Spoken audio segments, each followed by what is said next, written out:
cuento se llama justamente Novia en el tren, y es un cuento que muy emotivo, ¿sí? Cuando escuchas la historia vas a saber por qué. ¿Sí? Dice, era un típico pueblito del interior que un día se quedó sin el tren. Con el tiempo, la vieja estación, en ruina ya, se convirtió en un refugio para perros y vagabundos.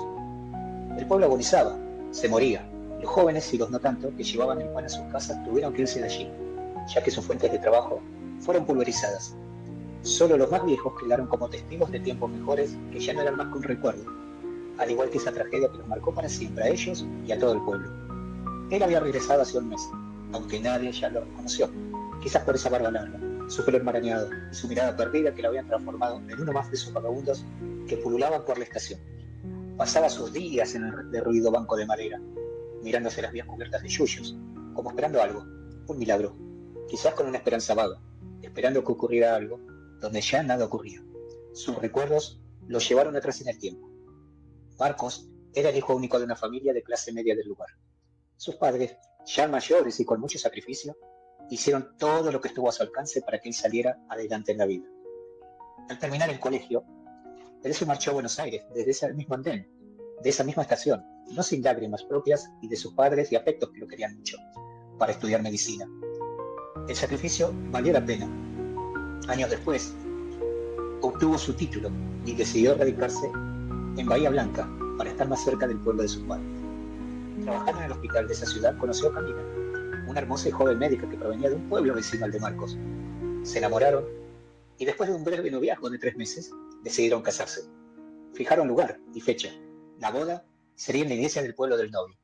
Nada podía empañar la felicidad que ellos sentían. Ese día, Marcos llegó al pueblo por la mañana para ultimar los detalles. Los nervios amenazaban con dominarlo, pero afortunadamente sus padres y sus amigos lo ayudaron en varios menesteres.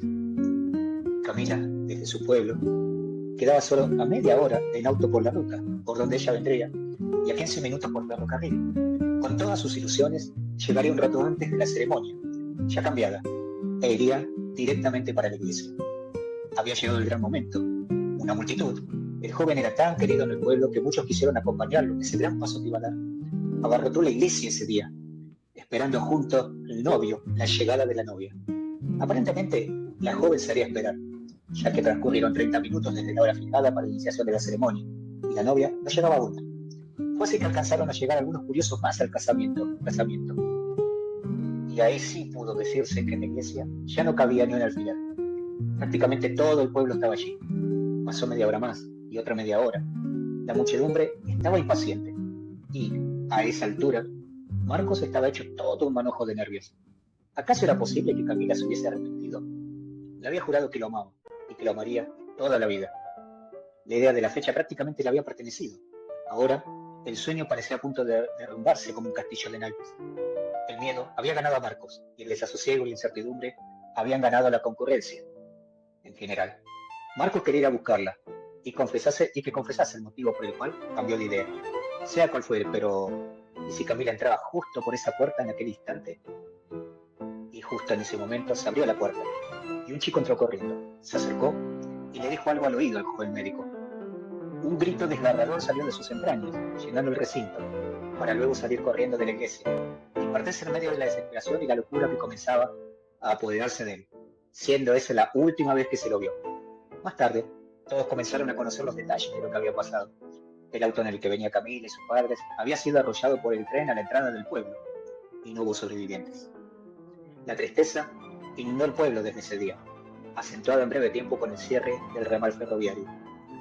Los padres de Marcos morirían al poco tiempo, no pudiendo soportar lo sucedido a su hijo. El frío calaba hasta los huesos esa noche. El viento aullaba entre los árboles y golpeaba las pocas chapas que quedaban en el techo de la vieja estación. Los perros y los vagabundos buscaron refugio y abrigo para poder dormir, pero él seguía ahí, con su barba más enmarañada que nunca, sin moverse del banco y sin quitar la vista de los rieles, como lo había hecho cada noche desde hacía 30 días. Dormía en la estación, pero cada noche soñaba lo mismo. Aquel infausto día donde la perdió a ella y a todos sus sueños. A veces despertaba en medio de los otros vagabundos y los perros, a veces solo. Si tan solo el tiempo realmente pudiera volver atrás, como lo hacen los recuerdos. Esa noche Su eterna pesadilla fue más angustiante que nunca, y despertó, envuelto en lágrimas y sudor. No sabía si estaba en el cuerpo o en el espíritu, pero de pronto, a lo lejos, pudo distinguir esa luz que parecía acercarse lentamente a la estación. No pudo creerlo al principio, hasta que supo que ese era un tren de pasajeros estaba llegando. Esa noche no había nadie más allí. Se levantó y caminó hacia el andén 1. El tren ingresó a la estación, se detuvo frente a él, y en una de las ventanillas pudo ver el rostro de Camila, más hermoso y vivo que nunca, sonriéndole.